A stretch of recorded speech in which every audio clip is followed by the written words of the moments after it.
মালয়েশিয়ায় 40 জন বাংলাদেশি শ্রমিকের বেতন বাবদ রাখা প্রায় 1,36,000 মালয়েশিয়ান রিঙ্গিত আত্মসাতের অভিযোগ উঠেছে এক বাংলাদেশি প্রবাসীর বিরুদ্ধে। আমরা কাজে ব্যস্ত থাকার কারণে আমাদের এই টাকাগুলো নিয়ে চলে যায়।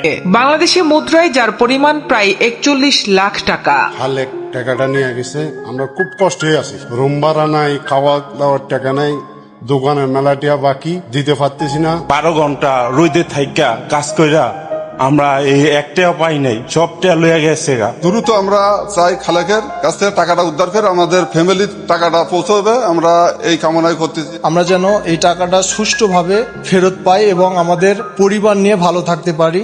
অভিযোগ রয়েছে শ্রমিকের বেতন পরিশোধের জন্য লকারে সংরক্ষিত পুরো অর্থ নিয়ে পালিয়ে যান অভিযুক্ত মোহাম্মদ আব্দুল খালেক। এই ঘটনায় বিপাকে পড়েছেন শ্রমিকরা। কয়েক মাসের কষ্টার্জিত বেতন না পেয়ে মানবেতর জীবন কাটাচ্ছেন তারা। ইতোমধ্যে মালয়েশিয়ায় পুলিশ রিপোর্ট, বাংলাদেশে মামলা এবং কুয়ালালামপুরে বাংলাদেশ দূতাবাসে লিখিত অভিযোগ দায়ের করেছেন ভুক্তভোগীরা।